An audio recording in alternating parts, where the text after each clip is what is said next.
Do not be amongst millions of Americans who live from paycheck to paycheck.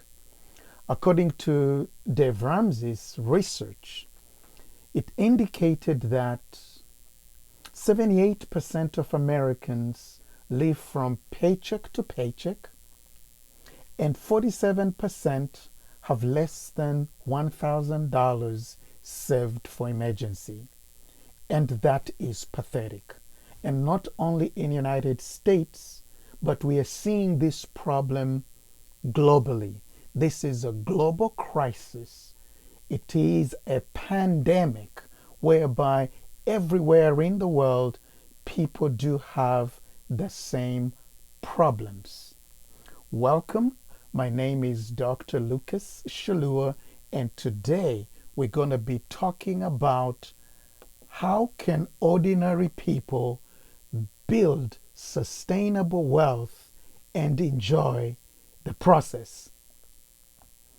The art of making wealth is learnable. Like any other skill that we can learn, the art of generating wealth, and not only generating it and have it sustainably throughout generation from you and your kids and your grandchildren, that art is learnable. If you engage yourself in the process, if you change your mindset and engage in a process of learning, it is doable, it is practical, and it is not rocket science, like many people would think. There are a few things we're going to learn today that will take us through the journey.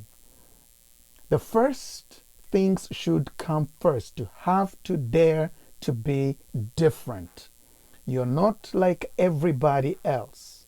Regardless of your background, regardless of your education, regardless of your age or environment or race or creed, religion, it doesn't matter where you are, who you are. There are universal principles like gravity.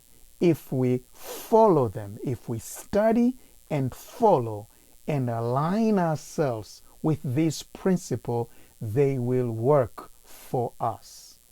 And that is what I want to do today, to take you through a journey of how do we generate wealth as ordinary people, no matter where you are, no matter your education level, no matter your gender, no matter who you are and what people have said about you.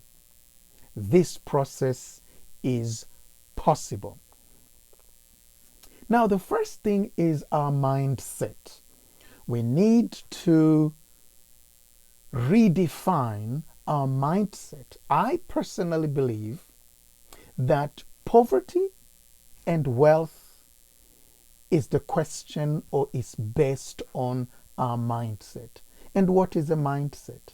A mindset is a combination of our attitude, our behavior, and all our perception about life. So we have our perception, we have our attitude, and these two things generate the behavior. And if we can tweak and change one or two or all of them, we're going to change the outcome. Our behaviors are going to change. Our results are going to change. Our outlook of the world is going to change. We have been told a lot of things about wealth. The second thing we need to look very quickly is, how do we define wealth? Millions of books have defined wealth as material possession.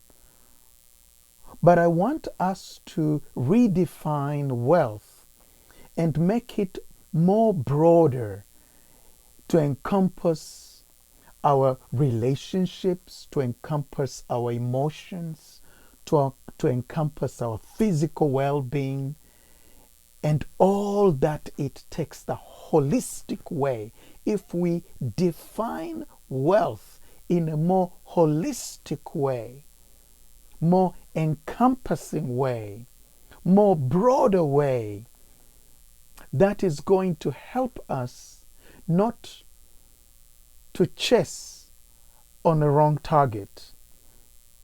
Because otherwise we'll find that we are running after something which is moving, and we will never know if we have already arrived, or we will be chasing a wrong rabbit. Somebody told me of a story of a painter who took time to paint the wrong house. And if we don't define wealth in a right way, in our way, we will find ourselves only running after riches.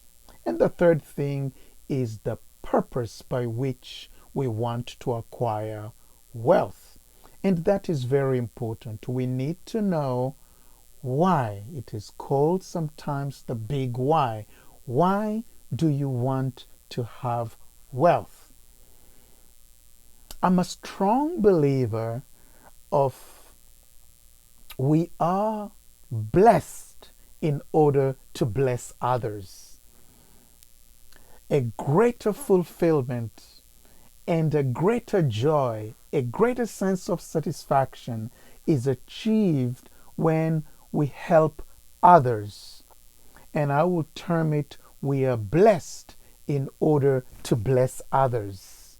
And that is the highest form of satisfaction and fulfillment, because it's not only about us. It's not only about me and my children. It's now a broader picture. We are looking at a broader picture. Now, let's look at what are the underlying principles that we can engage in order to generate wealth. I want to assume that you have already locked into the idea of what exactly you want to do in life, which that is a process by itself, but for the sake of time, let us not go there. I would encourage you to engage yourself in a process of knowing how to identify the right idea, the right business idea in order to generate the wealth that you need to generate in your life.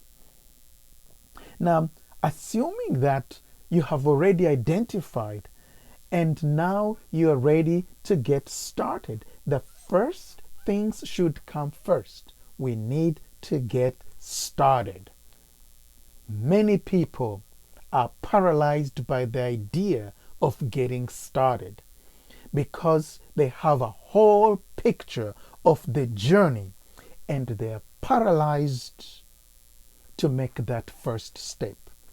So principle number one, make baby steps. Start small. Chunk your idea into small, sizable units that you could do them day by day, hour by hour, every day. Small little thing that you need to do.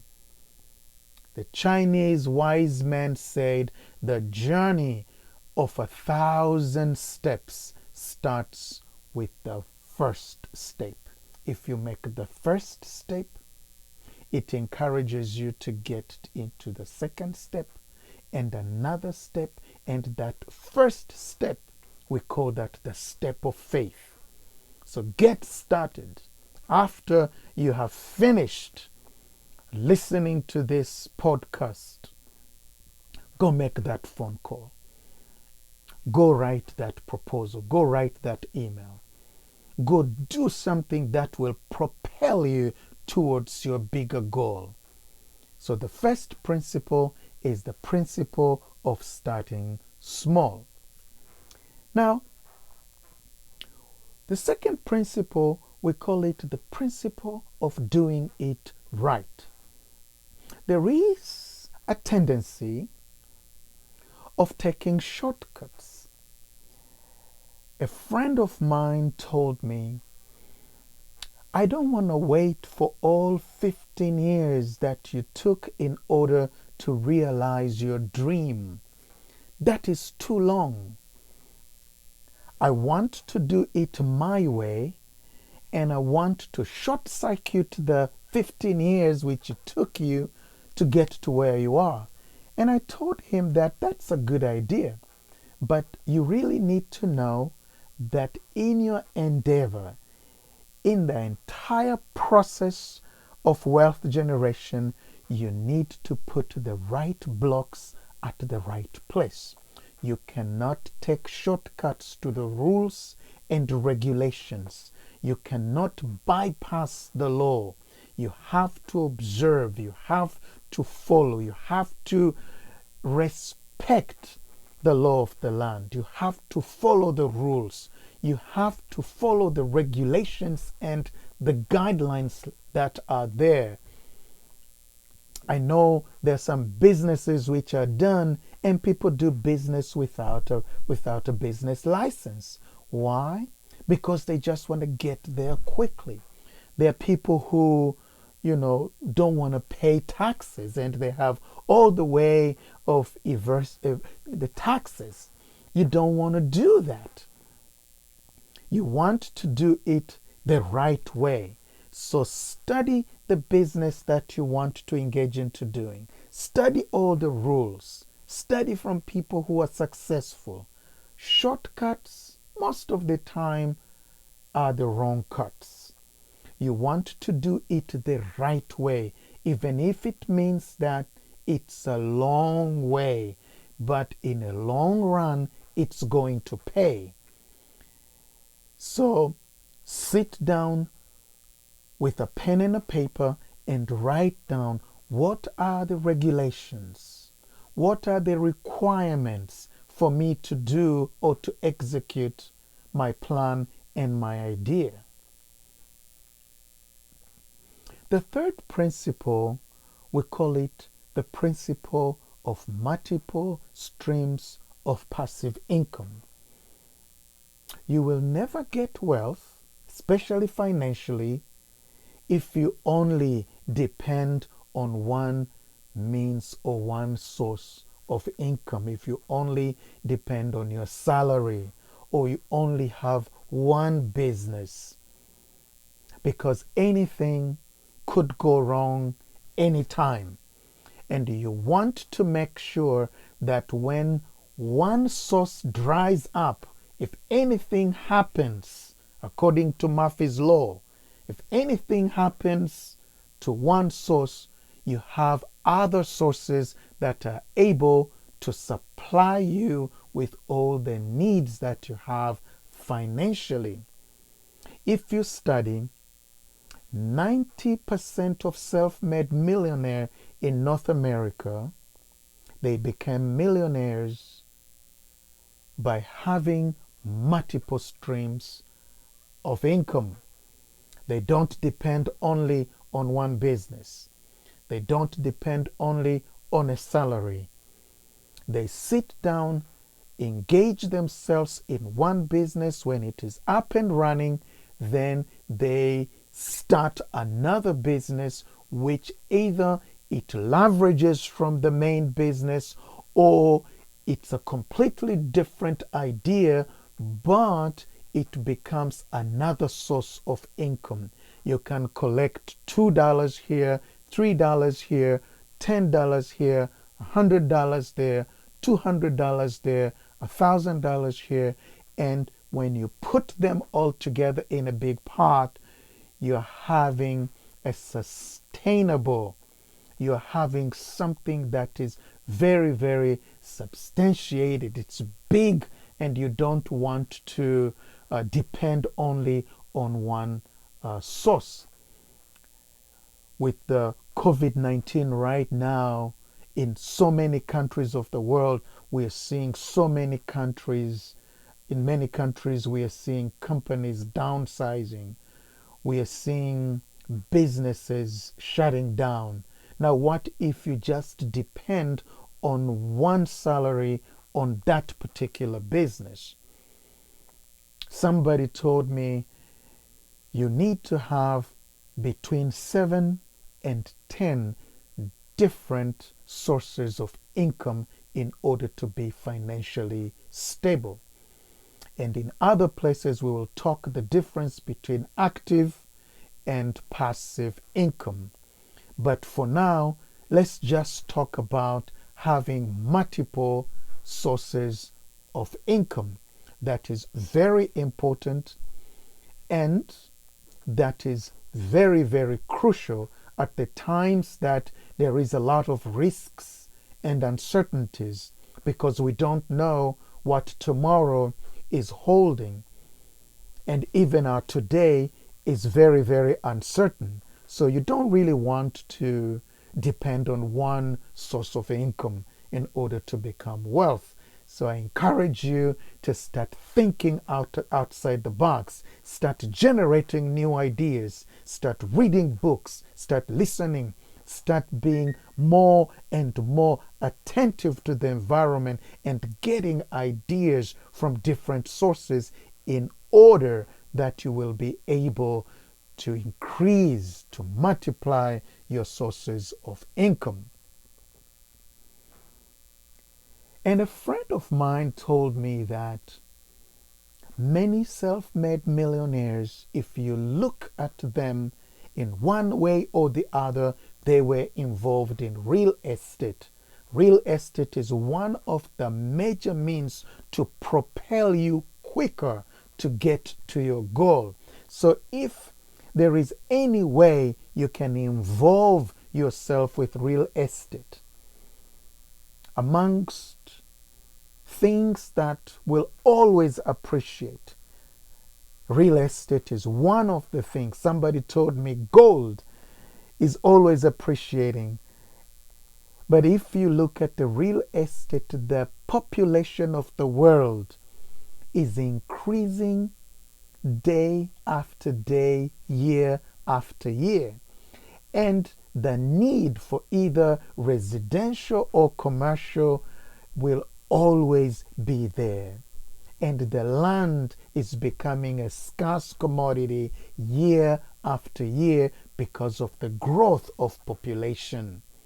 So you want to think about real estate. There are so many things you can do with real estate. So think about that. Study real estate. There are great things which can help you in order to become wealth if you engage yourself in real estate. Somebody said this, which is a Chinese proverb. If you give a poor man a fish, you're going to feed that poor man for that one day. But if you teach him or her how to fish, you're going to feed him or her for his lifetime. Now, I want to challenge us to think beyond this Chinese proverb. Why don't we teach a poor person to farm their own fish? If a poor person knows how to farm fish, you're gonna save not only him, not only his family, but the city, and not only his generation, but also his children and his grandchildren and his great-grandchildren. How many times you have walked around and found a signpost which says fishing is not allowed here. A person can know how to fish, but because there is privatization going on around the world, probably the fishing places are going to be scarce. So I want to encourage you to learn not only how to fish, but how to grow fish in your own pond. Thank you so very much for listening. I do have more information about how to generate wealth in a more sustainable way in a book that I have written. It's called Average to Abundant. This book is available in audio form, in electronic form, and also in paperback, and also in hardcover. Please visit shallua.com/books, and you will be able to get your own copy. In North America, in Africa, and everywhere in the world, you will be able to learn more. It is packed with a lot of practical information on how ordinary people like you and me can systematically get out of poverty. I came to United States 20 years ago, and after 15 years, I was able to be financially free. Everything that I have put in this book and I'm speaking or teaching, it is things that I have personally done.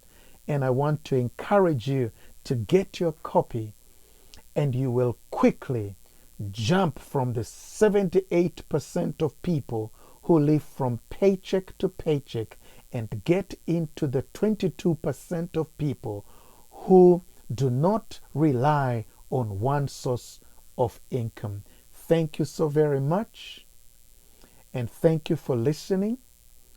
God bless you, and I believe that you're going to get out of the 78% and get to the 22%. God bless you, and thank you for listening.